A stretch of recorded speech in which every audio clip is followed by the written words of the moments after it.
Welcome back to Tough Love with Dr. John O'Connor. Today's guest, Rich Tuma, owner of Rich Tuma Fitness, owner of RTN Supplements, and Fitness GOAT. He's been in the industry for over 25 years, absolutely crushing it. Today, we're going to talk about, in our two-part series, about his fitness background, what makes him tick, and how he kills it in his industry. And also, in our second part of today's series, we're going to talk about the supplement company and what goes on to make it what it is and to deliver an amazing product that he has. Rich, welcome to Tough Love. John, thank you so much for having me here.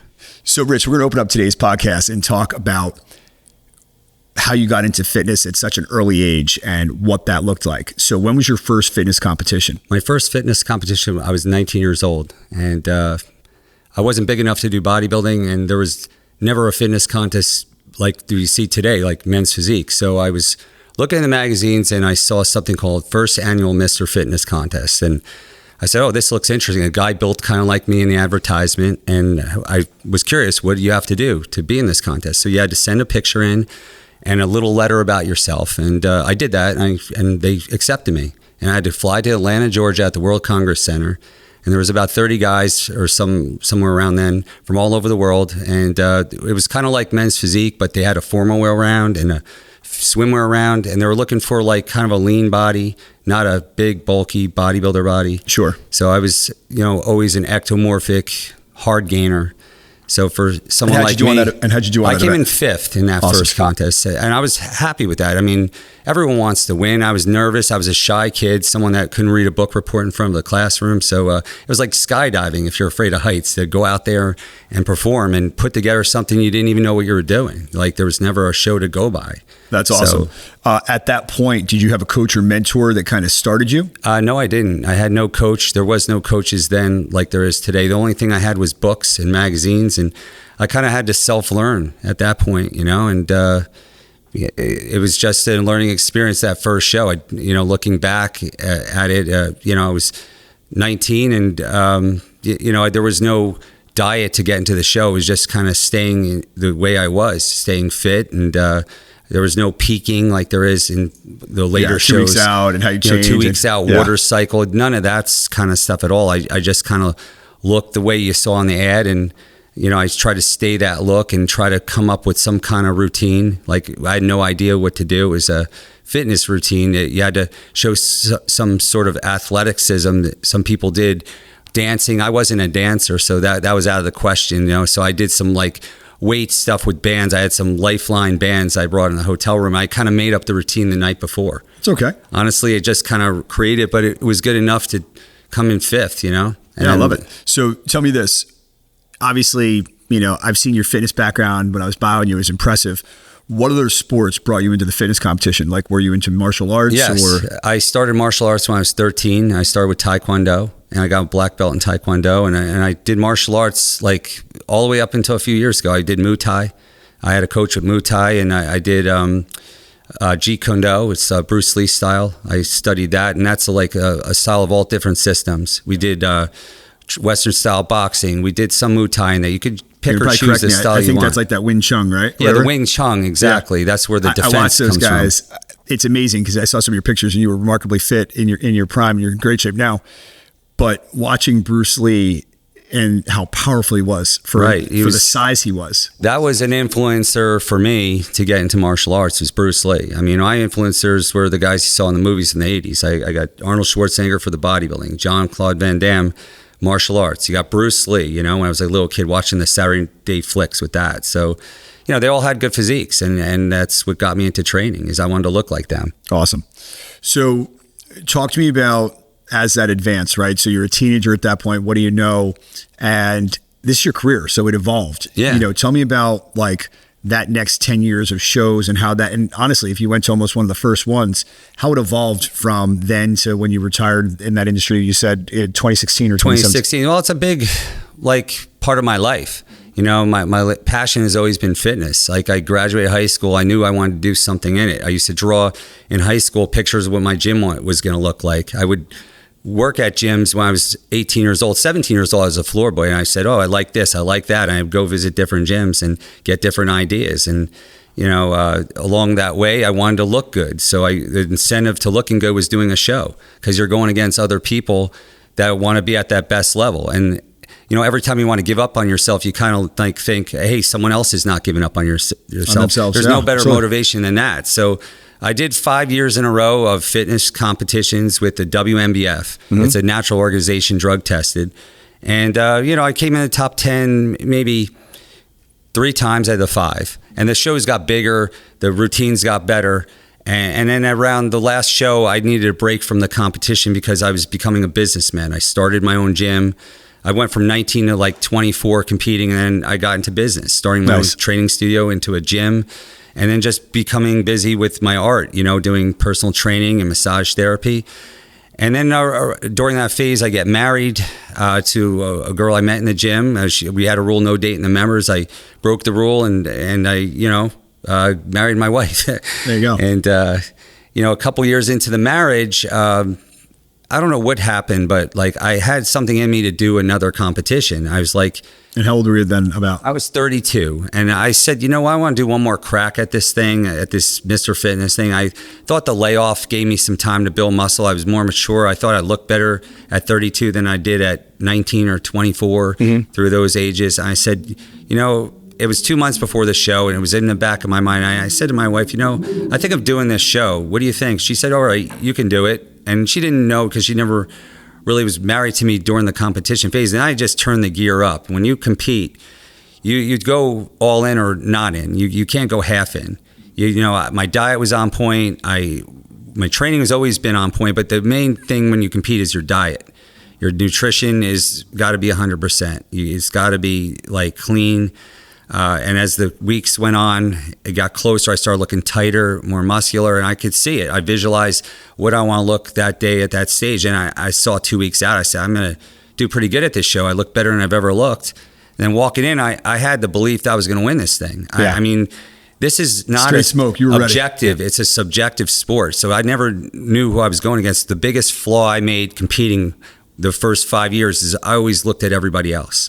I always stared at my competition, and it played head games. Kind of psyched you out. This show, I said, I'm not going to worry about anybody else. All I can control is me. I'm going to go in there knowing this is the best I've ever looked, and that's all I can do. And whatever happens, happens. And so what was the outcome? And the what picture happened? And the outcome is I won a world championship.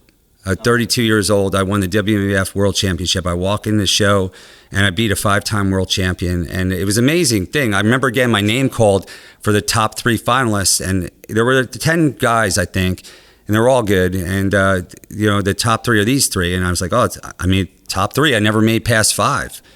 So then they go 3rd place, 2nd place, and you get the last call. It's such a great feeling to be that last man standing. And, something you'll never forget. Anybody that competes and wins a show or something in importance, they'll never forget that show.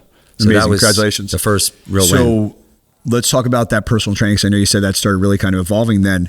Yeah. How did that cycle into your success? Did you notice with bringing that back, did you use that as a vehicle to drive your business? This personal training thing was always a passion of helping other people. Right away, when I started this, me and my dad got me into working out. That's the other thing. We joined the gym together, and he lost weight, and I knew right there, seeing his results and how it changed his life, hey, that's what I want to do. I want to change other people's lives. So when I had a gym, I had membership, I had juice bar, I had massage, and then I had it was Elite Fitness. That was the name of the first gym. And with the win, it gave attention because I also wrote for a few magazines called Natural Bodybuilding, Men's Exercise. So it drew attention to the gym, and it was bringing a few people in that heard about it through those sources. And then competitors, when you win a show, they want to be part of that success. They want to be coached or trained.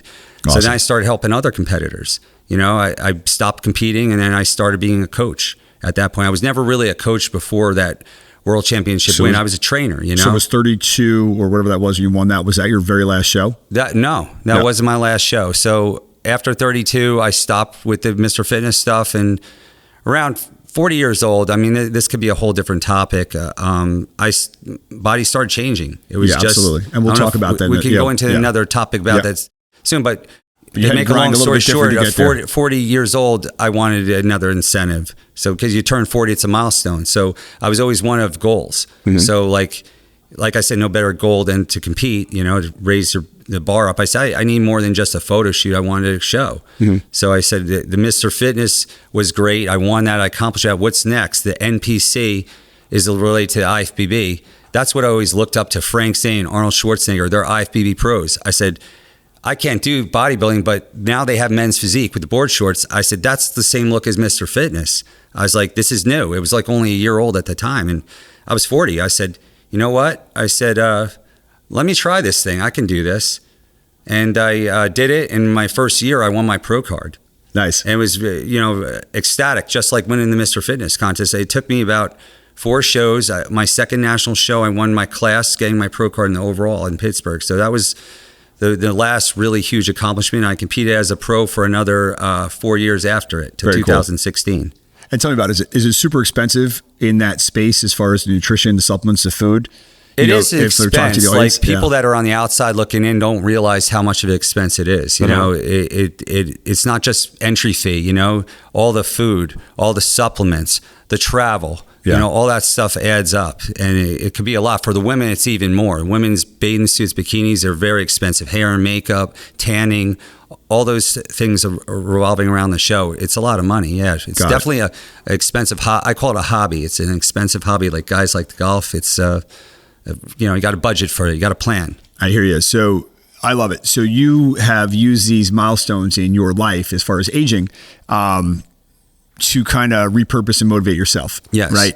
And it sounds like you're that nice guy with the quiet beast inside with regards to your clients and even yourself, that you're like, I need it. I need to chase it. And that's great, because I think that most people that are successful like to, set measurable goals. Right. And I think the one thing that I've learned, I was up grabbing supplements with you the other day, and I think it's absolutely huge. And I love your gym because it kind of brings it back to me. I've trained, whether it's professional basketball players or worked out myself all over the world. It's like, my wife knows if there's no gym, I'm not going. Like, don't book it. Right. Yeah. And I think when I'm hearing you and you're saying that message is like, I've always competed, but the reality is your clients were kind of right by your side going through it. Right. So I think there's something to be said, like for me as a healthcare provider, like when I'm hurt or I'm sore, I'm on my PEMF units, I'm on my lasers, I'm on the cryo stuff, I'm on all that equipment, much like, the supplements that you provide to your people that you produce, right? Yep. So let's talk a little bit about the last decade in training and what that looks like. Have you been in the same location for a while, or have you bounced around? The last 7 years I've been in the location I'm currently at. Okay. And before that I had a studio for 5 years, and I had a gym for 14, and a little studio before that. Mm-hmm. So I've been in the gym business for 30 years. Awesome. So I've been doing that there. So tell me this, is it kind of word of mouth for you, or? Word of mouth, referral. It's the best advertisement. I don't pay for ads anymore or anything like that for the fitness and personal training. It's usually someone referring. I'll compensate any of my clients that refer me any business. It's awesome. The best form of advertisement. I was saying, like I said, when I was up at the shop, I'm in, right? Yeah. So I turned 50 this year. Probably in the best shape I've been in the last 10 years. Easy, you look great. And, I laughed. I was like, I want to change it up, you know, and one of my good friends was working out with you, and I said, you know what? And I saw James Avery on there, definitely reaching out through Where Would You Podcast Would You On Site. I was laughing because I reached out to, one of my favorite people, Andrea from Industry Magazine, as far as we do a lot of our collabs together. And when I heard, somebody you work out with, I was laughing. I said, I'm dying to do a fitness, food, and what drives you, like what makes you compete to stay on top of your game, and whether that's being a chef or that's being a fitness professional or a supplement company owner or a healthcare provider. Right. How do you stay hungry? What does that look like? It's just something that's like, you're an athlete, you're goal driven. You have to have a purpose, and you give yourself small goals and big goals. So now that I'm not competing, it's a different goal. My goal is on my clients. When they win, I feel like I win. Absolutely. Yeah. So I just have a person win a contest a couple weeks ago, and it felt like a win to me. Sure. So I put my heart into other things. Like my daughter's a soccer player. I kind of put my heart into her and her soccer. I put my heart into my business, growing it, and all the clients, even if they're not competitors, I want them to feel good and see results. So now do you do both online training, like you send programs as I do well? online training. Yeah. So if guys are on location or they're like traveling. people see me in the gym or the studio training. Like when I'm not there, I'm doing emails. I'm writing out emails to people that are doing that I can't see, that are outside the country. Got it. Awesome. Meal plans, workouts, things like that. Very cool. So you do actually do the food, the ideas for food prep. Yeah, exactly. So it's funny. I've kind of fallen in love with the food prep, and being a person that like, I struggle with change, right? Yeah. I like things the same way all the time, but I will say with food prep, it's probably the only thing that I chuckle with, that I have to change it, because when you're eating, sometimes you get bored. Yeah, I was super disciplined, and like literally I would have in the course of a day, salmon, turkey, steak, chicken. Yep. 7 days a week. And, then all of a sudden it was, trying to follow that super clean diet with the sweet potato baked and getting it done. I started seeing myself going from 3 of those meals, and then my breakfast and this and that would go. It's like anything else. Yeah. I started looking at it, and it's like when you see the business start slipping or the personal training or whatever it is, I go, it's amazing. For that, it's almost like clockwork. Right around, month or week 12, I started staring at that chicken like, I hate you. Yes. like it stole my cat, At one time I was eating tuna out of the can, and I can't even touch tuna now because I'm like turned off because I had so much of it. Yeah. I have to say, the funny thing you said that, and we're very close in age. When I first started lifting, I was I just quit, stopped playing basketball at Pace University, and I was trying to get in shape, and being far from home and having a time mom, she was out of panic that she couldn't feed me every day, and I was eating so clean that I couldn't really have like pallets of eggs like I was eating. Right. So we were buying the huge Starkist or whatever cans of fancy white albacore. Right. I would drain it, put some white vinegar in there, and just eat it out of the can. And I would look at it now, I'm like, oh, how did you do that? So I get it, Right. If you go back to trying to do it, I guarantee you're going to hate it. Yeah, not as easy. They'll bring that memory back. Yeah. One thing I want to ask you is, obviously you went through COVID. It wasn't that long ago with the fitness. Right. Let's talk a little bit about, because what's Tough Love Podcast about? Just so you know, there's always that adversity part. Right. Right. And I love looking at people's stuff, being a healthcare provider, and then my own personal stuff. I was paralyzed. I fractured my skull. I fractured my spine. I had my knee rebuilt, stomach surgery. And, I've had so many things that when I saw when we came in contact, I saw heart attack survivor. Yes. And I saw hip replacement. And I like that you wear those badges where you're like, you put it out there. And, tell me about, for a person that is as fit, as lean as you, did you get caught off guard with the heart attack? Like, how'd that happen to me? Absolutely. I mean, it's something you can't see.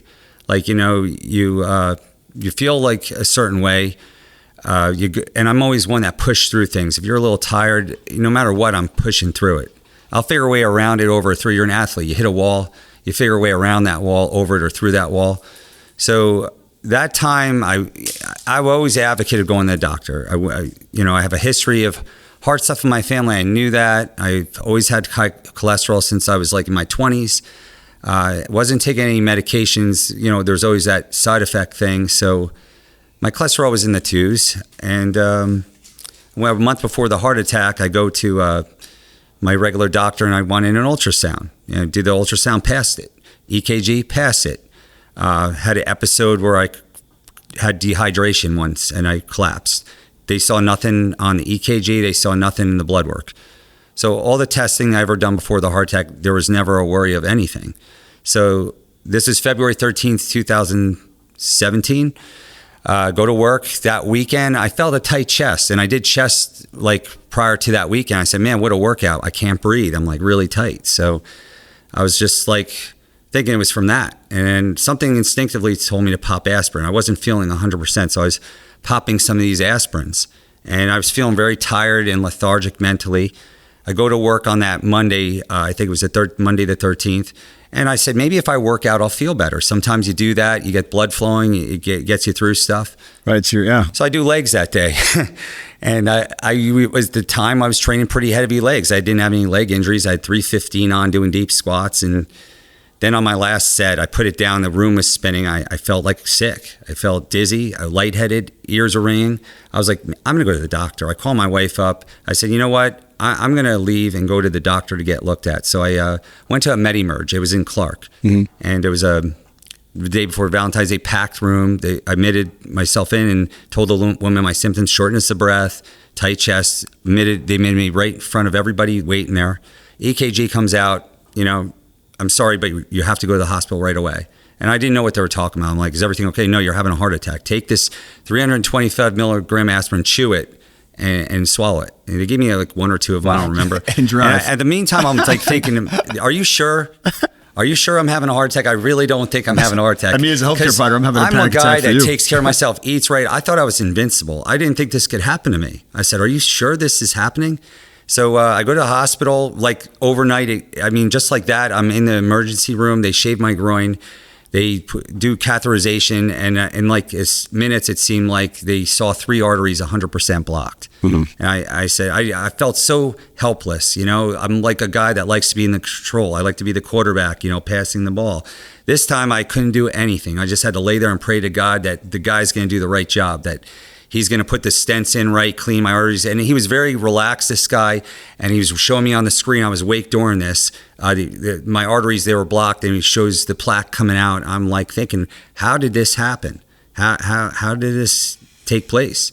I'm like, I just was at the doctor, and he said my ultrasound was fine. And I laid in the ICU for a day and stayed in the hospital for weeks, 6 weeks off of work. I had to recover. It was a good-sized heart attack with the 3 arteries blocked, the widowmaker. So, thank God I'm here talking to you right now. And Absolutely. having God the bless. experiences Absolutely. I had for the last 7 years. How has that changed? It's much like healthcare, right? Our patients, our clients age with us. Do you find yourself being more of a advocate in promoting like cardiac health? Yeah, I put on this earth for a reason. I'm here for a reason. So would I stress for anybody with a family history of heart disease, or even somebody over 40 if I could do some things over again, I would just saw a cardiologist and did a nuclear stress test. At least if they saw blockages over 70%, they would have gave me catheterization, but I never saw one. And I just was more concerned about the way I looked. And, the medications that I use right now, thank God for them, I don't want to take them, but unfortunately I have the genetic thing. That's what's caused it. The plaquing is part of the genetic predisposition. Yep. Exactly. Amazing story. And, it's always compelling when you hear people, talk about, facing adversity. Here you are, you would do exactly what I would do, right? Yeah. You're like, all right, I feel a little crappy. Let's throw some Advil in the tank and suck it up and go. Yep. After that, how was the fear factor as far as getting back in and getting under some weight? So looking back at it, I was out of my comfort zone. I was out of the gym. I've lived in the gym practically my whole life. So I'm home resting. I'm thinking, thank God I'm here. Thank God I'm for my family. And I still wanted to work out. And I had to go through cardiac rehab, and it was very non-challenging. I mean, on a treadmill at 2.8 miles an hour. And before I went, I was walking around neighborhood up hills. I said, are you sure I have to do it like this? And this is our code. So I just wanted to go for peace of mind because I didn't have that. Right away, I was very scared. Like anytime I felt a little something, I ran to the doctor. So sure. I wanted assurance that it was okay, and it was like testing the waters a little at a time. So when I went back in, I had to go very light. And they say muscle has memory, which it does have. And I did come back, I think it was about 3 months after the heart attack. You felt like you into weren't the gym. as scared. I had the heart attack in February, so like May, I started training with Bill again, and we, in a matter of a few months, I started looking close to the way I was. Awesome, love that. I started coming back. And when you say Bill, we're talking about Bill Grant? Yeah, Bill Grant. He's my training partner. He was a competitive bodybuilder, bodybuilding Hall of Famer. Known Bill for 20 years. We've been training for about 10. Nice. And we're both motivating each other. He's also a survivor too, like not of a heart attack, but of other things. Yeah, he's been through it. I've met him a couple times. Wonderful guy. Exactly. So then from there, the hip came into play. Yep. And so you had your hip replaced too. So yeah, you're hip getting to be replacement. bionic. During COVID, I started experiencing, like when the COVID first happened in 2020, hip pain.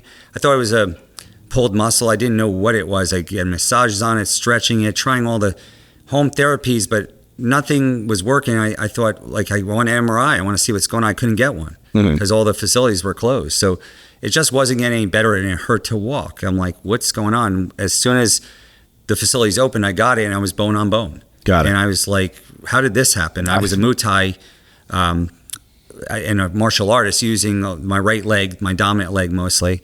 So I think a lot of the jarring with that and the things as an athlete over time cause a lot of wear and tear. It's like putting miles on the car. You know, we 100%. beat the car up a bit. You know, you've had injuries too, and I've torn my pec and other things. But we keep moving, you know, and I was like, what do I have to do now? I mean, I looked into PRP. That doesn't work, bone on bone. I said, well, the next option is either doing a full replacement or a partial one. I want something that lasts, so I went with a full one. Nice. I have to say, it's funny when, you know, some parallels, obviously going through the injuries with the arthritides that I've run into, I found that certain things, surgery wasn't the best way. And we started kind of looking in the international realm because it's, you know, healthcare is driven different over there, right? Yeah. They don't have, you know, the distractions of the healthcare insurances, right? Right. And it's governmental. And then you have people that either are paying themselves for a different tier and quality of healthcare, and then what's provided by what the government compensates. Right. When we started attending, sponsoring, and now I work for these companies, I was blown away with your plasma pulse wave or your shockwave therapies and, you know, pulse electromagnetic field and the class 4 laser that I use with MedRay Laser and Technologies, and of course cryotherapy, the amazing level of relief I got. And, you know, when we brought to the public and to our patients, that's what I was telling you, we were talking about Bill when I came up there to see your studio. I said, I was like, you know, you got to see our technology. Yeah. And we take frozen shoulders and can release a frozen shoulder in 2 or 3 visits. And there's probably nothing better, you know, in our space, much like you said, when your competitor or your client won, right. It was like you were on stage and you won, right? Right, correct. And there's nothing better that if you come in my clinic and I'm working on you and we do the post-treatment video, and I'm pretty tall, so I'm standing behind you and I'm kind of looking over your shoulder and watching the video, and I see you go, holy crap, I can't believe how well I'm moving. Yeah. And, you know, and I try to tell people, I'm like, hey, listen, I want to be that, you know, NASCAR pit crew guy that you come in because we have amazing technology and not make it a 3-month mentally draining, mentally fatiguing, frustrating injury.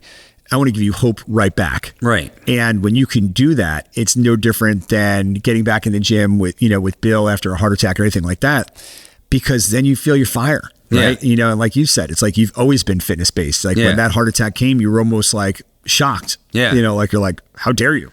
Right. I've been fit my whole life. I'm a right. 1%. You want to race your car and there's a part that's not letting you do engine. that. You know, the engine's not working right. So love it. Absolutely love and it. The wheel's not working with the hip, you know, like so the axle. So you had the hip replacement, and now activity wise now, still squatting, any restrictions? Tell people out there that are like in and around our age that you have this joint, how are you doing with it?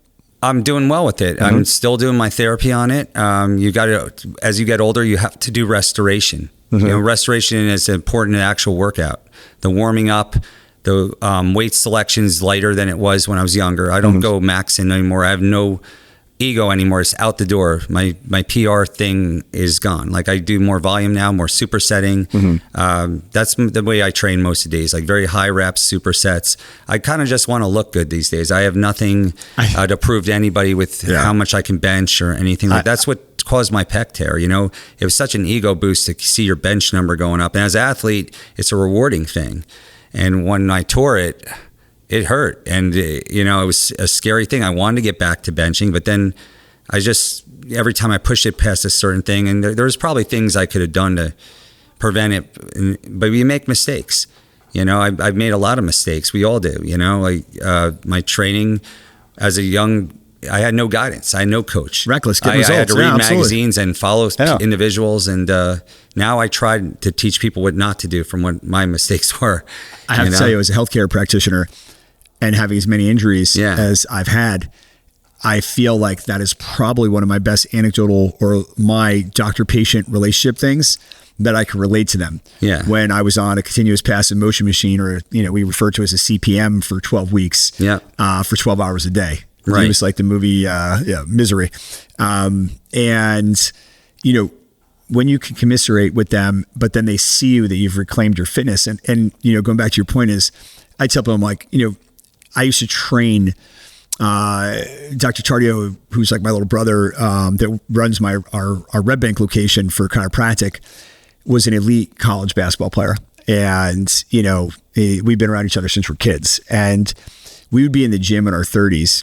And at the time, he was like a big, probably, I don't know if it was Google back then, but he would search out these workout sites, and he found something called Jim Jones, and you would have loved it. Like, if we were the three of us, you would have, back in the day, it was awesome. And so we're doing this superset, and it's a 315 dead, a 315 squat, a 315 step up to a 42-inch box jump. Wow. And we're basketball trainers, right? And so we're literally jumping through the gym, and every once in a while we would joke around and just jump right over the 42-inch box onto the other side, and lifting weights. And I remember laughing because after my knee surgery and, tweaking my back over the years, I laughed. I said, all the times those people would walk up and they literally thought we were military or training for something crazy. I probably should have been thinking then as Dr. O'Connor and not JOC or a crazy trainer. Right. I'm like, probably take the foot off the gas a little bit, Could have, should have, would have. Yeah. And now, I love the high rep. I love the workouts. I'll push, I'll definitely pedal down like twice a month. I'll go heavy and really load. Yep. But I listen to my body way better now. Yeah. As long as you connect the mind and body and know what you need. Absolutely. Rich, loving your story today.